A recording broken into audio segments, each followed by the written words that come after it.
රාත්‍රී 9යි. මේ ශ්‍රී ලංකා ගුවන්විදුලි සංස්ථාවයි. මෙන්න ප්‍රවෘත්ති. සංස්කරණය එදිරිවීර ගුණසේකර. ප්‍රකාශය සංජය මදුසංක මුතුමුණේ. ජනාධිපතිතුමා අද රාත්‍රියේදී එක්සත් ජාතීන්ගේ මහා මණ්ඩලය අමතයි. අලිමිනිස් කැටුම අවම කිරීමට ක්‍රමවත් වැඩපිළිවෙලක්. යාපාල් රජයේ අමාත්‍යවරුන් සහල් වලින්ද කොමිස් ගැසූ බවට මහින්දානන්ද අලුත්ගමගේ අමාත්‍යවරයාගෙන් චෝදනා. පළාත් සභා මැතිවරණයේ කඩිනමින් පැවැත්වීම වෙනුවෙන් පාර්ලිමේන්තුවේ විශේෂ කාරක සභාව නීතිපති මතය විමසයි. රට තුළ මැතිවරණ කාලසටහනක් පැවැත්වීමේ අවශ්‍යතාවය සමගි ජන බලවේගය පෙන්වා දෙයි. පූර්ණ සෞඛ්‍ය මාර්ගෝපදේශ අනුගතව පොත්හල් විවෘත කිරීමට අවසර.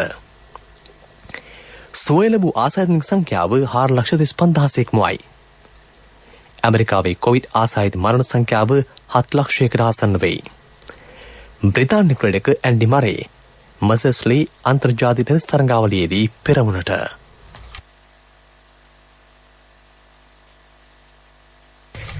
ජනාධිපති ගෝඨාභය රාජපක්ෂ මහතුමා මෙරට වේලාවෙන් අද රාත්‍රී 9:30ට එක්සත් ජාතීන්ගේ මහා මණ්ඩලයේ 76 වන සැසිවාරය ඇමතීමට නියමිතයි. ඇමරිකාවේ නිව්යෝර්ක් නුවර එක්සත් ජාතීන්ගේ මූලස්ථානයේදී සැසිවාරය ආරම්භ විය. මාලේකම් ඇන්ටෝනියෝ ගුටරෙස් මහතා ජනාධිපතිතුමා ඇතුළු රාජ්‍ය නායකයින් පිළිගත්තය. ජනාධිපතිතුමාගේ දේශනයේදී ශ්‍රී ලංකාවේ වත්මන් සමාජ ආර්ථික දේශපාලන තත්ත්වය පිළිබඳව වැඩි අවධානයක් යොමු වනු ඇත. මානව හිමිකම් මතින් ශ්‍රී ලංකාව ලබා ඇති ප්‍රගතියද ජාත්‍යන්තරයේ පැසසුමට ලක් වී තිබේ. COVID-19 අර්බුදයට ශ්‍රී ලංකාව සාර්ථකව මුහුණ දෙමින් සිටී. තිරසර සංවර්ධනලක සපුරා ගැනීම සඳහාද ශ්‍රී ලංකාව සාර්ථක ප්‍රයත්න කර ඇත. එවැනි පසුබිමක් තුළ ජනාධිපතිතුමාගේ දේශනයට ජාත්‍යන්තරයේ වැඩි අවධානයක් යොමු තිබේ. විදේශ අමාත්‍ය මහාචාර්ය ජී.එල්. පීරිස්, ජනාධිපති ප්‍රධාන උපදේශක ලලිත් වීරතුංග, විදේශ ලේකම් චයනාත් කොළඹ කියන මහත්වරුද ජනාධිපතිතුමා සමග මෙම සංචාරයට එක්ව සිටිති. අලිමිනිස් ගැටුම අවම කිරීමට රාජ්‍ය ක්‍රමවත් වැඩපිළිවෙලක් ක්‍රියාත්මක කර ඇතැයි රාජ්‍ය අමාත්‍ය මලිර දිසානායක මහතා පවසයි. ප්‍රදේශ රාජ්‍යක අලිමට ඉදිකර තිබේ. අලිමිනිස් මරණ ක්‍රමයෙන් අඩු වී ඇත. සොරකම් කරන ලද අලීන්ට ලියාපදිංචි නොදෙන අතර සාධාරණ කරුණු ඉදිරිපත් කරන අයගේ අලි මාස 3ක් ඇතුළත පමණක් ලියාපදිංචි කරන බව පාර්ලිමේන්තුවේ අද පැවති විවාදයට සහභාගී වෙමින් හෙතම පැවසිය. විවාදයේ කූ අමාත්‍ය මහින්දානන්ද අලුත්ගමේ මහතා පැවසුවේ පාරිභෝගික ජනතාව වෙනුවෙන් දඩමුදල් සංශෝධනය වූයේ ඉතිහාසයේ ප්‍රථම වරට බවයි. යාපාන් රජයේ අමාත්‍යවරුන් තේදළු කිලෝවෙන් මෙන්ම සහල් කිලෝවෙන්ද කොමිස් මුදල් ලබාගත් බව ඔහු සඳහන් කළේය. ජනතාවගෙන් 50%කට වැඩියෙන් එන්නත් කරන එක රටවල් කිහිපය අතරට ශ්‍රී ලංකාව දෙක්ව සිටී. වසර අවසන් වන විට එන්නත් කරන කටයුතු නිම කර රට විවෘත කෙරෙයි. රටේ සංවර්ධනය ආරම්භමින් තවදුරටත් ආර්ථික ශක්තිමත් කරන බව අමාත්‍යවරයා මෙහිදී කීවේය. දඩමුදල් ඉහළ නැංවීම හේතුවෙන් අයථා මිල වැඩි කිරීමේ පාලනය වන ඇති බවද පාර්ලිමේන්තු මන්ත්‍රී වීරසුමන වීරසිංහ මහතා විවාදයට එක්වමින් පැවසිය. මහජනතාවට සාධාරණ මිලට භාණ්ඩ ලබා දීමේ පාරිභෝගික කඩපින අධිකාරී පනත සංශෝධනය කිරීමේ මූලික කාරණා බව අමාත්‍ය අලි සබ්රි මහතා විවාදයට එක්වමින් පැවසිය. ඉදිරියේදී ශක්තිමත් පාරිභෝගික ආරක්ෂණ පනතක් ගැනීමට කටයුතු කෙරෙයි. ජාතිවාදී අවිස්සීමට ඇතමුන් කටයුතු කිරීම කනගාටුවට කරුණක් බවද අමාත්‍යවරයා සඳහන් කළේය. කොයිඩ් වසංගතය මර්ධනය කිරීම සඳහා කිසිදු සාධනීය යෝජනාවක් ඉදිරිපත් කිරීමට විපක්ෂය අපොහොසත් වී ඇති බවද අමාත්‍යවරයා අවධාරණය කළේය. 2005 සිට මේ දක්වා දල වශයෙන් ලක්ෂ 3ක විතර නඩු දාලා තියෙනවා මේ සම්බන්ධයෙන්. දඬුවම් ලබා දීලා තියෙනවා 2,50,000ක විතර. නමුත් මේ ප්‍රමාණය රුපියල් 1000යි, රුපියල් 2,500යි වෙන මුදලක් දර ගහනකොට මේක කිසිසේත්ම ඔවුන්ට දැනෙන්නේ නැහැ. ඔවුන් හැමදාම මේ වැරද්ද කරගෙනම ඉන්නවා. එම නිසා ඔවුන්ට දැනෙන්න යම්කිසි දෙයක් කළ යුතුයි කියලා අපි සම්පූර්ණයෙන්ම සාකච්ඡා කරලා මම හිතනවා මේ දවස්වල පාරිභෝගික පනත සම්පූර්ණයෙන්ම සංශෝධනය කිරීම සඳහා කටයුතු කරමින් ඉන්නවා. ඒ අතරතුරදී කෙටි කාලීනව දඩ වැඩි කිරීම සඳහා තමයි මේ පනත ගෙනල්ලා තියෙන්නේ. මේ අවසාන අරමුණ අපි බලාපොරොත්තු වන්නේ මේ රටේ ජනතාව ආරක්ෂා කර ගැනීම සඳහා හා පාරිභෝගිකයා ආරක්ෂා කර ගැනීම සඳහා. පාරිභෝගික අයිතිවාසිකම් හා රජය අතර සමීප සම්බන්ධතාවයක් පැවතිය යුතු බව පාර්ලිමේන්තු මන්ත්‍රී මහාචාර්ය චරිත හේරත් මහතා සඳහන් කරයි. ජනතාව හා රජය අතර විවිධ හේතු සාධක මත ගැළපීම් මෙන්ම නොගැළපීම් ද ඇති වෙයි. ඒත් පාරිභෝගික සුරක්ෂිතතාවය තහවුරු කිරීම රජයේ වගකීමක් බව හෙතෙම වැඩිදුරටත් පැවසිය.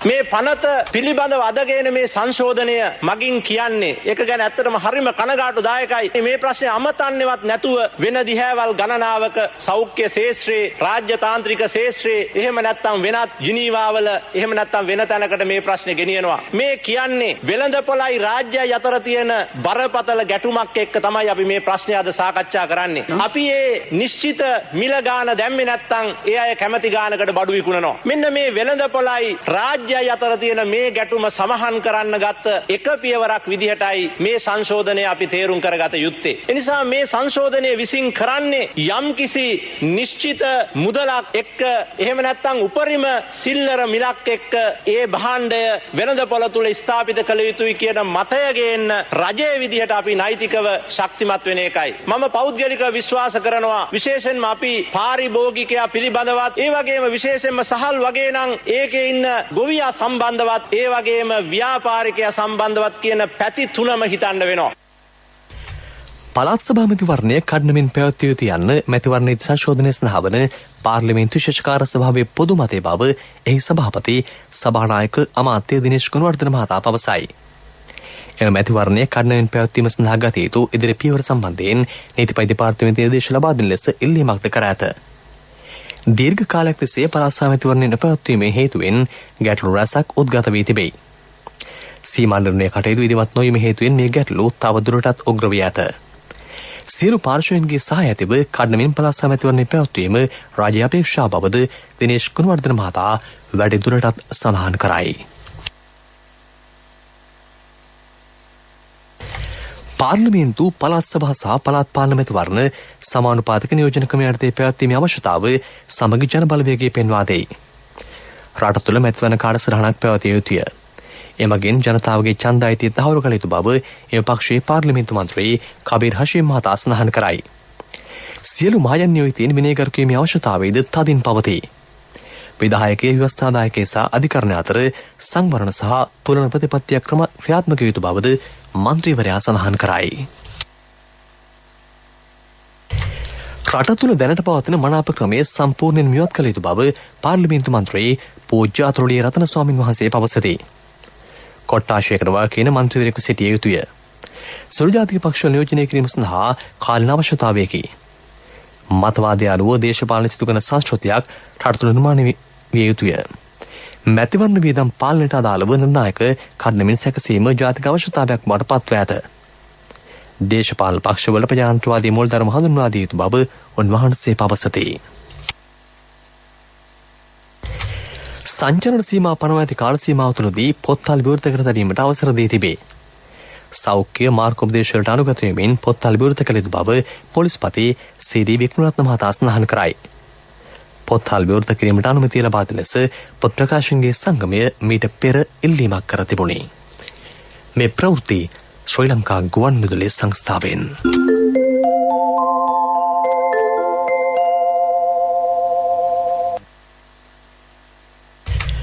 යළිත් ප්‍රවෘත්ති. තවත් කොවිඩ් ආසාදිතයෝ 882 දෙනෙක් සුවය ලබා රෝහල් වලින් පිටව යති. ඒ අනුව මෙරට සුවය ලැබූ සමස්ත ආසාදිතන්ගේ සංඛ්‍යාව 4,35,022කි. 5,70,000 අධික පිරිසක් කොවිඩ් ආසාදිතන් ලෙසින් හඳුනාගෙන තිබේ. 60,000කට අධික පිරිසක් තවදුරටත් රෝහල් වල ප්‍රතිකාර ලබති. තවත් කොවිඩ් ආසාදිත මරණ 92ක් සෞඛ්‍ය අධ්‍යක්ෂකවරයා තහවුරු කර තිබේ. ඒ අනුව මෙරට සිදුවී ඇති සමස්ත කොවිඩ් ආසාදිත මරණ සංඛ්‍යාව 12,376කි. වයස අවුරුදු 12ට වැඩි ආබාධ සහිත සහ විශේෂ අවශ්‍යතාවයන් ඇති දරුවන්ට කොවිඩ් මරණ ලබා දීම දිවයින පුරා ප්‍රධාන රෝහල් වලදී සිදු කෙරේ. වයස අවුරුදු 12-19 අතර සංජානනීය ආබාධ, නිදන්ගත ආබාධ, වෙනත් ආබාධ දරුවන්ට ලබන සිකුරාදා රෙච්වි ආර්ය ළමාරෝහලේදී කොවිඩ් මරණ ලබා දෙන බව රාජ්‍ය අමාත්‍ය චන්න ජයසුමන මහතා පැවසිය. තැලිසීමියාව සහ වෙනත් ආබාධ දරුවන්ට ලබන සෙනසුරාදා අනුරාධපුර ශික්ෂණ රෝහලේදී ෆයිසර් එන්නත ලබා දීමට නියමිතයි. කොවිඩ් ප්‍රතිශක්තිකරණයක් ලබා ගැනීමෙන් කිසිවෙරකත් ලිංගික බෙලහීනතාවයක් ඇති නොවන බව ලිංගාශ්‍රිත රෝග පිළිබඳ විශේෂඥ වෛද්‍ය අජිත් කරවිට මහතා පෙන්වා දෙයි. මිත්‍යා මතවලට නොරැවටි ප්‍රතිශක්තිකරණයක් ලබා ගැනීමට කටයුතු කරන ලෙස හෙතෙම ජනතාවගෙන් ඉල්ලීමක් කරයි. කොවිඩ් උත්සන්න වීමේ අවස්ථාවල එවැනි කාරණා කීපයක් ආරංචි වෙලා තියෙනවා, සටහන් කරලා තියෙනවා. හැබැයි ඒ කොවිඩ් රෝගේ එන්නත නිසා නෙමෙයි. අන්න ඒක විශේෂයෙන් මතක තියාගන්න මේක එන්නත නිසා වෙන කාරණාවක් නෙමෙයි. ඉතින් ඇත්තටම එවැනි සැකසහිත නම් අපි යෝජනා කරන්නේ ඔයගොල්ලෝ වැක්සින් එක ගහගන්න. එතකොට ඒ පස්සේ නෑනේ. ඒ වගේම තව කතා කරනවා මේ ප්‍රාණවත්භාවය සම්බන්ධ ප්‍රශ්නේ. ඒ ප්‍රාණවත්භාවය සම්බන්ධ ප්‍රශ්නේ ගත්තාම ඒක වයස අවුරුදු 40කට වඩා වැඩි කොවිඩ් උත්සන්න රෝගී වෙච්ච කිහිප දෙනෙකුගේ වාර්තා වෙලා තියෙනවා. මේ ඊට පස්සේ ප්‍රාණවත්භාවයේ ප්‍රශ්නයක් ආවා කියලා. එහෙම කේස් රිපෝට් තියෙනවා. ඒ කියන්නේ සිද්ධි වාර්තාවන් ටිකක් තියෙනවා. දැන් ඒ මත පාදක වෙලා සමස්තය එයයි කල්පනා කිරීම හරියන්නේ නැහැ. ඒක අයිසොලේටඩ් දෙයක් මේ හුදකලා අවස්ථා කීපයක්. ගුරුවරුන් බොහෝ දෙනෙක් වර්ජනයේදී නේස්ව කැමැත්තෙන් නොවන බව අමාත්‍ය රියාද් මිරාල් සරත් වීරසේකර මහතා පවසයි. ඇතැම් පාර්ශවවල බලකිරීම් වලට ගුරුවරුන් වර්ජනය දීමට සිදුව තිබේ. රට අර්බුදයට ලක්ව ඇති මේ අවස්ථාවේ කිසිවිටකත් යානුමත කළ නොහැක. අධ්‍යාපන කටයුතු සිදු කිරීමට දරුවන්ට අද අවස්ථාවක් නොමැත.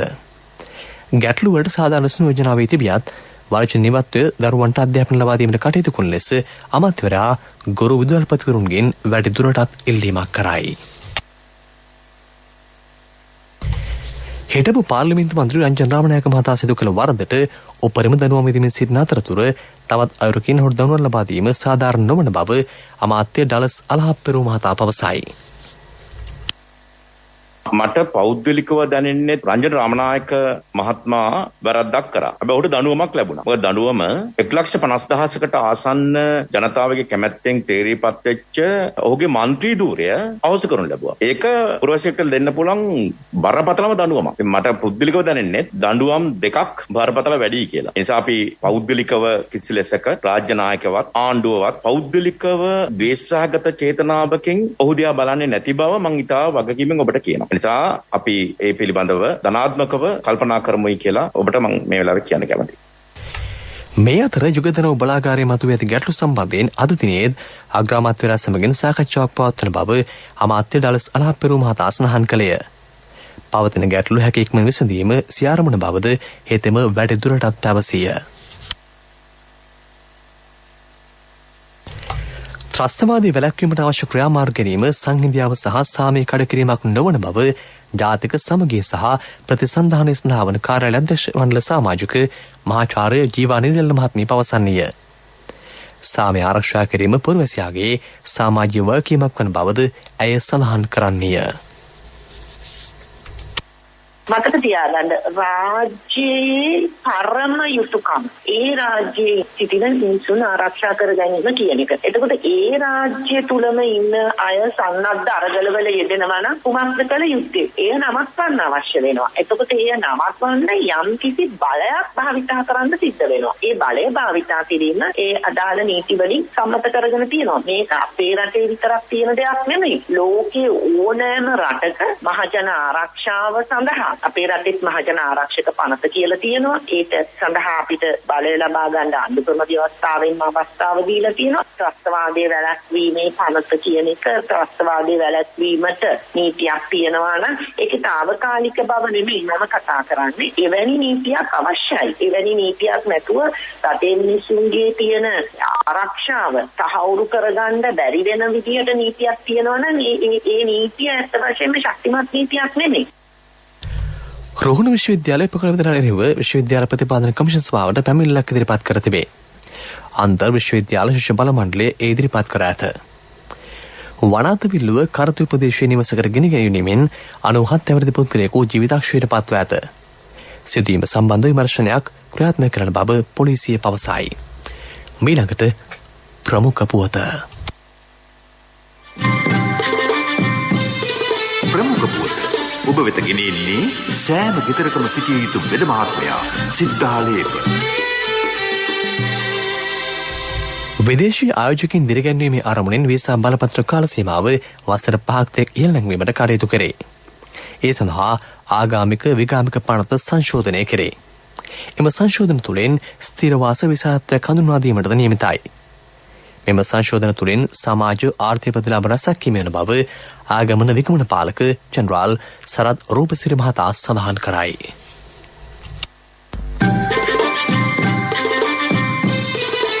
ප්‍රමුඛ පුවත ඔබ වෙත ගෙන ආවේ සෑම ගෙදරකම සිටිය යුතු වෙද මහත්මයා සිද්ධාලේක. ශක්ති හඬ අවධානය පිණිසයි. විදුලි බිල්පත් ගෙවීමට පාරිභෝගිකයන් කටයුතු නොකිරීම හේතුවෙන් ගැටලු රැසක් මතුවී ඇතැයි අමාත්‍ය ගාමිණී ලොක්ගේ මහතා පවසයි. වර්තමානය වන විට විදුලි බිල්පත් ගෙවීම මන්දගාමී ස්වරූපයක් පෙන්නුම් කරයි. මේ වන විට අයවීමට ඇති මුළු විදුලි බිල්පත්වල වටිනාකම රුපියල් බිලියන 44කි. මෙම තත්ත්වය අඛණ්ඩව පැවතිය හොත් ඉදිරි මාස දෙක තුළ විදුලි බල මණ්ඩලය විශාල ආර්ථික ගැටලුවට මුහුණ දෙන බව අමාත්‍යවරයා සඳහන් කරයි. ඒ හේතුවෙන් හැකි උපරිමයෙන් තම බිල්පත් ගෙවීමට කටයුතු කරන ලෙස අමාත්‍යවරයා ජනතාවගෙන් ඉල්ලීමක් කරයි. මේ රටවැසි සියලු විදුලි පාරිභෝගිකයන්ගේ අවධානයටයි. විදෙස් පුවත්. ඇමරිකාවේ කොවිඩ් ආසාදිත මරණ සංඛ්‍යාව ලක්ෂ 7කට ආසන්න වී තිබේ. කොවිඩ් වෛරසය ආසාදනයේෙන් වැඩිම පිරිසක් ජීවිතක්ෂයට පත් වූ රට වන්නේ ඇමරිකාවයි. බ්‍රසීලයේ සිදු වී ඇති කොවිඩ් ආසාදිත මරණ සංඛ්‍යාව 5,91,518කි. ඉන්දියාවෙන් කොවිඩ් ආසාදිත මරණ 4,45,801ක් වාර්තා වේ. කොවිඩ් මරණ ලක්ෂයකට වඩා සිදු වූ රටවල් 13ක් වාර්තා වී ඇත. මෙය බරපතල ගැටලුවකි. ලෝක ජනතාව සෞඛ්‍ය මාර්ගදර්ශන අනුගමනය නොකරන්නේ නම් මේ තත්ත්වය තවදුරටත් වර්ධනය විය හැකි බවට ලෝක සෞඛ්‍ය අංශ අනතුරු වගවා තිබේ. 4 වන චීන ගැමි අස්වැන්න උළෙල උදායම නිමිත්තෙන් එරට ජනාධිපති ෂී ජින්පින් මහතා සමස්ත ගැමි ජනතාවට සහ ග්‍රාමීය කටයුතු නිරතවන්ට සේවකීන්ට සුබපැතුම් කර තිබේ. ජාතියක් යලි පුනර්ජීවනයට ලක් කිරීමට නම් ග්‍රාමීය ප්‍රදේශ ශක්තිමත් කළ යුතුය. චීන කමියුනිස්ට් පක්ෂයේ සිය දෙවන සියවසේ ඉලක්කය සපුරා ගන්නා ගමන් යන ගමනද ආරම්භ කර තිබේ. එහිදී ග්‍රාමීය කටයුතුවල කේන්ද්‍රය වන ග්‍රාමීය ප්‍රදේශ ශක්තිමත් කිරීමට අවධානය යොමු කළ යුතු බවද චීන ජනාධිපතිවරයා පෙන්වා දෙයි. පිරසර සංවර්ධනයක පුවත් සම්පින්ඩනය සංවර්ධන පුවත්.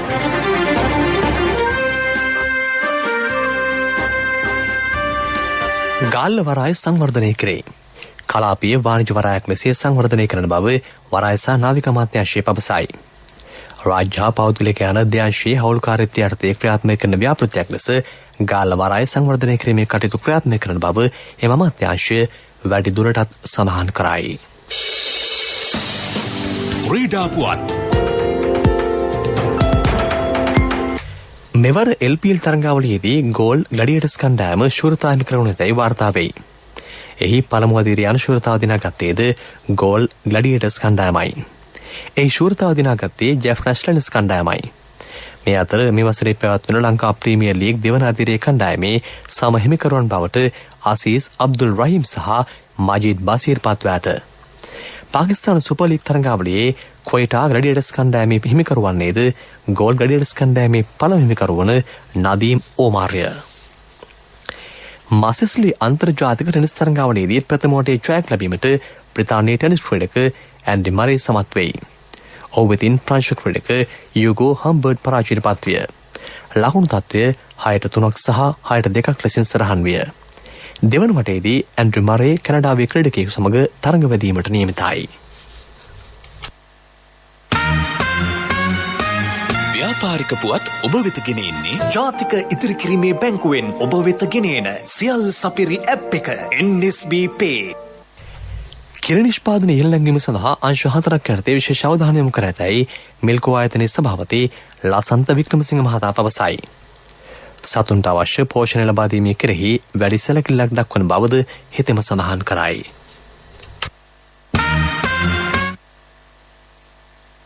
සත්තුන්ට අවශ්‍ය පෝෂණය ලැබෙනකොට සත්තුන්ගේ කිරි ඵලදාව වැඩි වෙනවා, කිරිවල ගුණාත්මක භාවය වැඩි වෙනවා, ඔවුන් ගැප් ගැනීමේ සම්භාවිතාව වැඩි වෙනවා. මේකත් එක්ක වසර කිහිපයක් යනකොට රටේ කිරි ඵලදාව වැඩි වෙයි කියන විශ්වාසය අපිට තියෙනවා. ඒ වගේම තමයි අපි කිරිගොවියන්ට ආධාර ලබා දීමේ ව්‍යාපෘතියක් කැප් ආයතනය සමග එකතු වෙලා මේ වෙනකොට ආරම්භ කරගෙන ඉල්ල තියෙනවා. ඒ වගේම රජයෙන් අයවැය මගින් මෙවර විශාල මුදලක් වෙන් වෙයි කිරි නිෂ්පාදනය ඉහළ නැංවීමට. ඉතින් රජයේ පැත්තෙන් ගන්න පියවරත් විල්කෝ ආයතනයේ විදිහට අපි ගන්න පියවරත් අමාත්‍යාංශයේ විදිහට ගන්න පියවරත් ඒ හැමදේම එකතු වෙලා මේ ගමන යනකොට සතර කීපයක් ඇතුළත අපිට රටේ අවශ්‍ය කරන කිරි ප්‍රමාණය අපේ රට තුළ නිෂ්පාදනය කරගන්න පුළුවන් කියන විශ්වාසය සහ දැක්ම අප තුළ තිබෙනවා. ආර්ථික පුවත් ආවරණය ඔබේ ඕනම අවශ්‍යතාවයකට සුදුසු මූල්‍ය විසඳුම් දෙන එන අය දියුණු වෙන අය එන LOLC සමූහය එන්න දියුණු වෙන්න. ඉකුත් අගෝස්තු මාසයේදී ශ්‍රී ලංකාව ඩොලර් බිලියනය ඉක්ම වූ අපනයන ආදායමක් ලබා තිබේ. පෙර වසරේ අගෝස්තු මාසයට සාපේක්ෂව මේ වසරේ අගෝස්තු මාසයේදී වෙළඳ භාණ්ඩ අපනයනින් ඉපැයීම් 14.4% ඉහළ ගොස් ඇත. රට තුළ පවතින COVID-19 වසංගත තත්ත්වය හමුවේ මෙවැනි ආදායමක් ලැබීම සාධනීය පියවරක් බව ශ්‍රී ලංකා මහා බැංකුව පවසයි. ව්‍යාපාරික පුවත් ඔබ වෙත ගෙනාවේ ඔබේ සියලුම බැංකු කටයුතු වඩාත් සුරක්ෂිතව පහසුවෙන් කරගන්න ජාතික ඉදිරිකිරීමේ බැංකුවෙන් ඔබ වෙත ගෙනෙන සියල් සපිරි ඇප් එක NSB Pay මුදල් හුවමාරු බිල්පත් ගෙවීම් ප්‍රීලෝඩ් ක්‍රෙඩිට් කාඩ් ගෙවීම් ලංකා QR ආදී සේවාවන් රැසක් සමගින් බැංකු ගිණුම් කිහිපයක් සමග එකවර ලියාපදිංචි වීමේ පහසුකම ඔබ කොතැනක සිටියත් ඔබේ බැංකු කටයුතු එසැනින් කරගන්න ඩිජිටල් විසඳුම Play Store හෝ App Store හරහා දැන් නොමිලේම ඩවුන්ලෝඩ් කරගන්න NSB Pay වැඩි විස්තර ළඟම පිහිටි ශාඛාවෙන් හෝ 0112 379 379 අමතන්න කොන්දේසි සහිතයි. කාල්ගුණ වාර්තාව සබරගමුව බස් නොඅයර හා වයම් පළාත්වලත් මහනුවර නුවරඑළිය ගාල්ල සහ මාතර ශ්‍රීකවලත් විටින් විට වැසී ඇතිවන බව කාල්ගුණ විද්‍යා දෙපාර්තමේන්තුව සඳහන් කරයි. ඇතැම් ස්ථානවලට තද වැසී ඇති වෙයි. උතුරු මැද නැගෙනහිර වූ පළාත්වලට ගිගුරුම් සෑද වැසී ඇති විය හැකිය.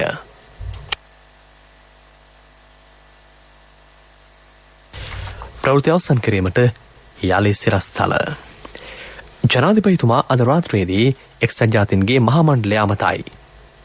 අලිමිනිස් කැටුම අවම කිරීමට ක්‍රමවත් වැඩපිළිවෙලක්. යහපාලන රජයේ අමාත්‍යවරුන් සහල් වලින්ද කොමිස් ගැසූ බවට මහින්දානන්ද අනුදුගමගේ අමාත්‍යවරයාගෙන් චෝදනා.